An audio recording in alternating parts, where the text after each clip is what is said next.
I'm Robert Plant. There's Jesus. John Karabi. Jesus. Hey, Jesus. How you doing, Jesus? Nice. So this is ESP. Welcome back to Italy and welcome to Linea Rock. Thank you for having us. Thank you. Pleasure for us. And so you're staying in Italy. You're coming pretty often recently. You've been here in April, so you're back. And March. It's a little unusual twice in 1 year, but yeah. why not? We love the people, we love the food. We just had 3 nice days off in Bologna, Yes. thanks to our friend Vittorio, which was very great. Beautiful city there. At Corona di Oro. little plug. It's a beautiful, yeah, great. That's a beautiful city. Yeah, Bologna, it is. Yes. very nice. Great. Great. Love it. Well, we love it. Most Americans have this kind of romantic Vision. view and Yeah. relationship towards Italy. Everyone loves to come here for a holiday. It's one of the favorite destinations for many Americans. It has nothing to do with anyone being Italian or not. Yeah. It's just everyone loves the food and the just the people and the countryside. It's a beautiful place. And which are the pros and We watch Sopranos.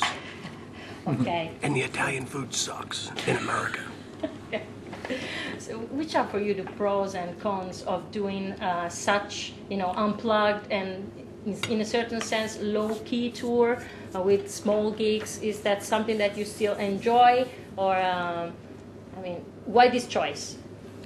Well, it was kind of out of necessity, partly because Chuck Garrick is on tour with Alice Cooper, was not available. It worked out that I was coming over to do some Kiss Expos separate from what John and Bruce were doing, and we both were going to be here at the same time. And so we said, okay, let's try to do some gigs if we can. So we're only doing a few. They have done some on their own as well, but we're just doing it because it just worked out this way. But we'll be back next year probably at some point. We're working on trying to come back and play electric. And So hopefully we'll come to Italy again. All right, and that's cool because you also have like a more human impact with the crowd. Yeah. Intimate. Yes. Yeah, it is. It's a challenge to play acoustic, there's no doubt. I was always very, John's been touring in America with, he did a whole tour with Cinderella by himself, okay, and of course I did some shows with him earlier this year in Italy and Poland, and we used to do stuff like that years ago. Excuse me, in Union, Yeah. But I really, it's a challenge, it is, because there's no big amps and sustain and, everything is clearer and more obvious what you're doing. But we enjoy it, and I thought it was a great idea, especially knowing Eric would be here as well, to just, okay, you could sing some, Eric, and play some percussion. And so it's ESP Unplugged, So it's a challenge, but it's been a lot of fun, and it doesn't really matter about the size of the club. All right. It's more about the fans having a good time with us. And I think they really enjoy that they could see us like this. I really do. And how is it difficult for you to manage ESP since you all have your own careers, which your own commitments, which are sometimes very huge? Well, we try to play when we can, if and when we can, and sometimes we're able to do it like twice this year, but sometimes the year before weren't able to go anywhere and play. It's just sometimes you decide like It doesn't very work quick, out. like in 1 month we're No, going we to go. usually know well in advance. Like All right. Eric will know, like I'm touring with Kiss, and I think I'm gonna have this time off here, but we know months in advance. Same with all of us.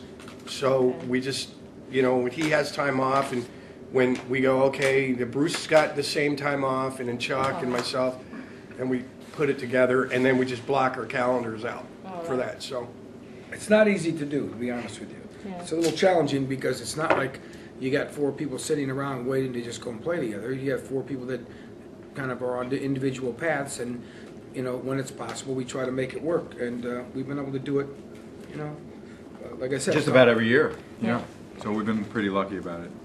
We're certainly not overexposed. So how and why did you decide to form this band in the very first place? Who called who? How did it go? Keith LaRue. It kind of started with Keith asking Eric to do want to do a record. John and I had Union already, and Eric actually thought, well, why don't we? He'd like to do like all covers. Yeah. He asked. Originally, it wasn't Chuck. It was this guy, real good guitar player. Carl, although we all like to play bass, so we figured, okay, well, we have bass players for the record. It doesn't matter. We don't really need a bass player. But Carl Cochran, who played with Ace, you know, he did the first ESP record with us. It actually started with me doing a project with Carl, and then Keith LaRue said, hey, I can get you a record deal, but the condition is I want you to do it with John and Bruce. That's how it actually came about. So I was originally going to do this kind of project with just Carl and I, because Carl can play bass, sing, and play guitar, and I could sing a little bit and play drums. But Keith had this investor that they were Kiss fans and said, hey, if you do it with, you know, because we were not in Kiss anymore at this time. This is 1998. And I remember when we were recording, the funny thing was that we actually got Ace to come down and do a guitar solo, and Gene and Paul couldn't get Ace to come to the studio to record the Kiss record, but yet they were wondering, how did you get him to come down to play on, he played on Foxy Lady, he did the solo, the Hendrix song, and they were wondering, how did you get him to come down to the studio to play with you guys? They couldn't get him to the studio, so it was kind of funny. But and then it evolved, obviously, in time where Chuck was working a lot with Eric when Eric was doing Alice Cooper and Kiss, and then the next thing I know, we realized the four of us have a certain chemistry together, and it's been that way since. And will there ever be any chance to have a new ESP record, or it's way too complicated? You know, a tour is a thing, but a record maybe would be... well, I never say never about anything, because just when you think something won't happen, then things change. It changes all the time. That's life. So I just kind of roll with it, and it's not ruled out, but there's no plan right now at this time, because I'm in the middle of doing, obviously, a record with Kiss and getting ready for that. So if an opportunity came up, the problem is, Barbara, to be honest with you, there's no really record business that exists anymore in the sense of where it was easier to do those kind of things. So the thing is, who's going to pay for it, or where do you record it at? And there's these kind of issues. Not that we don't all have friends and connections to make something like that happen, but now the dynamic has changed in the sense that John now lives in Nashville, Chuck lives in Reno, Nevada. Years ago, we were all four living in Los Angeles, and this is not the case anymore. So, I mean, you can do file sharing, et cetera, but the right way to do this kind of a project is you really need to come together and play live in the studio like old-fashioned way, because that's what that other record was about playing together.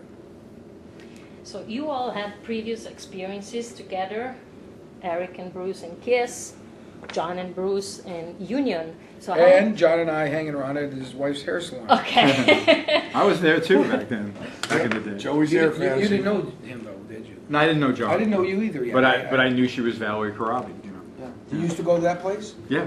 Yeah, I used to go too. Joey used to do my hair. John's ex-wife was a very good hairdresser. And Dana Strum's girlfriend kind of ran the place. Annie. Yeah. Annie. So we knew each other a long time. Yeah, a long time. But what was your question, Barbara? No, the question was, how is that your chemistry is still so magic and special after so many years? Oh, thank you. How do you keep it, I mean, so I have fresh? to say, look, it's always very easy to play with Eric and the years in Kiss, even though it wasn't a very long time. Yeah. You know, he's a great drummer. It was a long time ago. It was a long time ago, too, yeah. But I mean, Bruce and I have known each other 20 years. Yeah. John and I just, when Larry Mazer, who was a manager for Kiss during certain years that I was there with, I was actually, even during your years, right? Yeah, Larry was the manager. Larry was when the I came manager. on, he became the manager. Right. Larry was the manager. Well, no, when I first came prior, on. yeah, he was there prior. He was the manager. He was a very big fan of John's, and then when I was, you know, obviously not going to be in Kiss. And, Salute. yeah. And John was not going to be in Motley Crue. It was actually Larry Mazer that advised me, said, like, you should speak to John, get together, I think there'd be something special. We knew it from the first time he came over my house in L.A. There was a certain, you know, just, you know, his talent and my talent just seemed to be able to blend together well. So we happen to have that. You know, it's not something you can define, okay? Yeah. You can't always take it apart and explain it either. You have it or you don't, you know, and we're very fortunate we have that, of course. What does ESP mean to you as Eric's an singer artist? project. Yeah. Okay. Eric's small penis. Oh, ouch. So he's the boss. No, okay. you know what? I mean, we came up with that name originally. I mean, again, John and I had a band called Union. It made sense since it started with Eric's, you know, concept of, well, I was going to have a band, you know. I said, well, why don't we, you know, what if it was, you know, I'm not sure who came, we said it was the Eric Singer Project. The initials were ESP. oddly enough, there were no bands called ESP. That was shocking because you think about it, every band name's taken, but so we were ESP. You know what I mean? And Scream, we were coming up with like chocolate donuts. Yeah. And trying to be clever, and it was like somebody went, "Hey, what about the Scream?" There you go. It's weird. Well, Barbara, also, to be honest with you, what? I never played, when I was younger, I always, I played in my father's band, so I played different kind of music. I never played in a cover band playing rock, covers or top 40 hits, this kind of thing. So I always wanted to, I'd never had the chance to really do this kind of thing. So doing the record of playing all these songs of the songs that I liked growing up, or that, a lot of those songs were kind of, I would say, totally obscure, but in a way, yes. Choosing this song like by Nazareth or things like that. It was kind of a chance for me to get to play like in a cover band, in a way, to be honest with you, because I never got to do it. I honestly like that stuff. Like, it's weird. I just heard a Joe Lynn Turner record that he did a few years back where he covered. Yeah, it's really cool though. Really I love it. Like his. Or actually, my mother, or Debbie's mother, just gave me a Rod Stewart record. He did the classics, like all the old, right. Does American song. But now he has one, he did another one where it's all 70s hit. He does that Badfinger's tune, Badfinger. Oh, really? He does like, a Bread song, like all this stuff, and it's fucking amazing. It's awesome. Rush did a cover. A lot of bands have done cover records. I tried to get, I said it to Gene. I know they don't like the idea. Some people don't like the idea of doing a cover record because publishing, somebody else gets paid because it's not your song. So I understand that. And the attention might not be on the artist. But, you know what I mean? So. I had suggested to Gene one time, I said, you guys always love the Beatles. Why don't you do a Beatles cover? It'd be kind of cool. It's, it's somebody who's one of your, the biggest influence and that you really love and admire. You can't get any bigger than that. But I don't know if I just think it shows the fans too, like that you're a fan. That you're still a fan of music, and I think a lot of people ask me all the time in interviews, what do you listen to, or who inspired you, or whatever. So the cool thing about the ESP record that we did was, when Eric approached us, he said, you know what, I want every guy to pick like 2 or 3 songs that they just dug when they were growing up, and and it didn't have to be, and it didn't have to be a hit. Yeah. It doesn't matter. It's really just like the song I picked, SOS Too Bad, Aerosmith, and it's just like it's on their second record, and it was it's kind of obscure song. Yeah, it's an obscure album cut, But I love that. I love that. To me, album cuts are usually the best ones. Yeah, deep cuts. You know what I mean? Most of what we did was not the A songs from the bands. They were deep cuts, and that made it interesting too. So that's how you choose the songs. In a way, and I think I mean, we're proud of that record. I don't really think there's a format on how we pick the songs. Eric just said, when him and I talked, he said, Crab, pick 3 songs that just kick you in the ass every time you hear them. And I go, okay. And it was like 4-Day Creep, Humble Pie, SOS Too Bad, and Free Ride. I love those songs. You know what I mean? remember I chose the Nazareth song, which was not a Nazareth song. It was a cover song that they had done. And we did a Montrose, their version of an Eddie Cochran song. But actually, the songs that I chose were cover versions that the bands had done, but I liked their cover version, like Montrose and Nazareth. But I liked the way they did it, so I wanted to do it kind of that way. And for me, I have to try to choose things that I because I have a certain limitation about what I can sing or can't. So I have to choose songs that I think kind of suit my voice, because I don't have the diversity, say, of doing many different vocal styles. I kind of sing kind of the way I sing, and that's it. And Eric, do you miss the drums during this tour? I mean, do you feel naked in a sense? Yeah, a little bit. It's a little, well, for me, it's kind of like learning how to just make it up as I go along, because I'm not a percussionist, obviously, as you can see and hear, but I do the best I can. And it's the whole idea is just kind of do it, strip down. It's about just having fun. Yeah. But I have to learn to get more, still try to learn to get more confident about my singing. So some songs I could sing a little bit of harmony with John, and it's cool because I think I can do that fairly well. But singing on my own, I'm always a little bit shy sometimes. But this is good for me to to learn how to do something a little different, because I do like singing. But you will never become a singer. You will, I mean, I am. go I'm and be Eric a Singer. drummer first. I'm Eric Singer. Okay. I knew you were gonna say that. Of course, because okay. they're very cliche and predictable. But no, I don't. I'm not going to be it. I'm not trying to be a singer. Believe me, I know being a front person in a band is a very, very hard thing to do. And I've worked with one of the best. And Thank you. I see. And then I also worked with John. Oh yeah, there's John. Yeah. I learned from everybody, that I work with. I mean, I asked John the other day, what do you do to try to remember lyrics? I try to find ways to learn this kind of aspect, because being a lead singer is very intimidating. And Bruce will tell you, I'm sure himself, when you go to sing a song, even if you sing one song, I always get a little freaked out when I'm like on tour about singing. I have to be honest with you. It's very important for me to want to sing, because I pride myself on usually singing in tune and having good, reasonably good pitch. So if I start getting tired or getting sick, I get freaked out when I'm on tour about losing my voice, because I know that I'm dependent upon for doing a lot of singing, all harmony-wise. And Bruce, which is your best memory of the Meatloaf years, or Michael Bolton, whatever you choose from the past?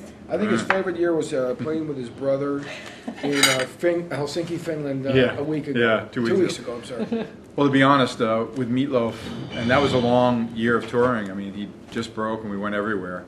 I think, doing like Saturday Night Live was really amazing, Is that we clip on did a YouTube? gig, we did some really big shows in different countries, but I think it's out there maybe somewhere. We did 2 songs on Saturday Night Live, and that was with John Belushi and, the most famous group probably. Yeah, who was on it? And Actor, Christopher Lee was the guest host. Oh, really? Yeah, the horror film. Yeah, that guy. That was great. And with Michael, with Michael and I, we did some interesting stuff. We did some shows with Peter Frampton, and then we were opening for Bob Seger in big arenas. That's how I met Don Brewer from Grand Funk. Was he actually, playing with him then? Yes, that's how I back met him. then? You never know who you're going to meet, and when you get a phone call that's related to meeting them then. So it's always a small world of business. Did he remember you? Of course. His wife was actually married to Michael Bolton's bass player at the time, and then she left him, and then she was single, and then eventually wound up with Don, and she was a friend of mine. And I'm not sure how I was recommended for Grand Funk, but I knew Don. I'd see him at a NAMM show, but it happened, right? Exactly. And it's been 11 years, So, but with Michael, again, we did videos before they were really MTV, even, So all these opportunities, and Eric can tell you stories, and John can tell you stories about their early bands. You realize that they all become a part of what your learned experience, which really helps you deal with the next thing that you walk into. Because hopefully the next thing is even bigger, and then you understand what to do. So I wouldn't have been ready to join KISS in '75 if I was offered that. Okay. Where I was certainly ready in '84, okay, because of all the other experiences. You see what I mean? So I try to remember the good experiences too. Will we ever have the chance to have Grand Funk and on tour in Europe? Great question, and it's funny because fans ask, our agent asks, okay, because he knows I go all the time, and for some reason, and again, I can't get inside the brain to figure out why they feel it's not important or necessary, and that's it's their thing, and Don and Mel just all right, we can do work in America, whatever, and I think it's a strange opinion, but I can't change sometimes it. It's a convenience thing for some people. It's a lot easier to tour in the U.S. than anywhere because of visas and traveling. But hotel. Look, you can get something to eat any time of day. Hotels are fairly consistent. Just overall food. Some people find comfort in these kind of things they know rather than things they don't. And a lot of people, if they're not experienced like us coming to Europe often, they get a little bit, it's the fear of unknown, and they get freaked out about it. But they don't. I think the people that don't get to experience these other places are missing out, because there's a lot of cool places to go, and some of the fans are really great in different parts of the world. Very passionate. Yeah, it's just something I have to deal with them. That's why I make it a point for me to go and say, I'm going to Europe. You know, I usually go when it's not our busy time, you know, which is summer, you know, so. But it's something I know. I feel terrible about it, but there's nothing I can do about it, so. All right. And the best memory that you, Eric and Bruce, have of the Kiss years together? Wow. Best part? Yeah, when you were in the band. Us playing Yeah. together? I'd Yeah. say, for me, MTV Unplugged. You know, I have to be honest with you, when we first did the convention tours, which turned into MTV Unplugged, it was kind of like, what do you call it, two-sided coin or bittersweet, if you will. But at first, we didn't know what to expect with doing the convention tours. It turned out to be a very cool experience for us and for the fans. It was like it turned out to be a cool thing, and it was a lot of work, but it spawned us doing MTV Unplugged, which I thought was a very cool thing. I thought it was still one of my favorite things I ever did with Kiss because of it showing the other more musical side of Kiss rather than just the smoke and mirrors and bombs and face paint and all that, which is cool because that's kind of what Kiss built that's its foundation. That's what Kiss is. But to show people like, hey, Kiss can play, they can sing, these songs are cool, that to me I had a lot of pride in it. And is it true that it was you, Eric, to tell Gene that they should call back Ace and Peter for that if it's not See true? how they distorted it? I know. No, never. No. The only thing that ever happened regarding something like that was we were playing the convention. We played in Burbank, California, and Gene came to me out of respect. He said, "Hey, Eric, Peter Criss wants to come to the convention with his daughter. Do you have a problem with that?" And I said, "No, you should have him." And I said, "No, you should let him come up and sing if he wants or play." Because I never felt threatened or intimidated by that whatsoever, you know. So some people said, "Oh, do you feel, regretful that you suggested that he come up and play?" The foundation of the reunion tour. As Bruce will tell you, that had nothing to do with it. What was going to happen was going to happen. It would have happened no matter what, whether even if he didn't come to this expo. Believe me, this was something they wanted to that they had talked about. I think it was in the works and talking about for a while, and it's just a matter of. I mean, it wasn't coincidental that Ace and Peter were touring together as the Bad Boys and trying to show people that. I think they were really trying to prove to Gene and Paul, like, hey, we can get it together, we can go on tour, we can handle it, and we can play. And I think it was to kind of get themselves into somewhat of shape, at least try to. And I agree with Eric about Unplugged. I thought that was a shining moment, especially in the years that I had with Eric. But one other highlight was certainly to accomplish a record like Revenge. Okay. Yeah, I was going to say that next. Doing a record, getting to do that record, and with Bob Ezrin. Yep. I mean, I think it's a really, today to me, it's still a really great record, and I think it still holds up. Some music doesn't. Some records by Kiss you listen to now and you go, ouch, they don't really hold up as well. Some of the music's a little kind of dated or kind of corny. The outfits, like some of the stuff they did on, I'm sure Bruce is a little embarrassed about the way they dressed on like Asylum and stuff. I look great. It's horrible. What else we got? Because we got to run to the hotel soon. Okay, just one last thing for John. Yes. John, what do you think the way Bruce dressed on the side? You fell asleep. All right. I think it was Gene had a bigger problem. Gene looked like Lady Kazan. Yeah, exactly. I know. Exactly. What did you learn from God. your experience with Motley Crue? And did you have any? Do you have Always any? read the contracts. Okay. Read the contract. The very little print on the bottom. I'm just And kidding. don't split the bills with Tom. And don't split the bills. And do you have any regrets about leaving No. Rat? Also? No. No, not at all. No, was spit in my glass when I I heard get that along one. with the guys fine. Okay. But I just felt like it was time for me to do something and try and do a solo record, solo band, and just go out and do my own thing. So I could, I love the songs, I love the guys, but I just felt like we played the same set for 8 years. So I'm like, I'm out. With Rat. Rat. Oh, Rat. Yeah. Okay. I got confused when you started talking. I thought Okay. No.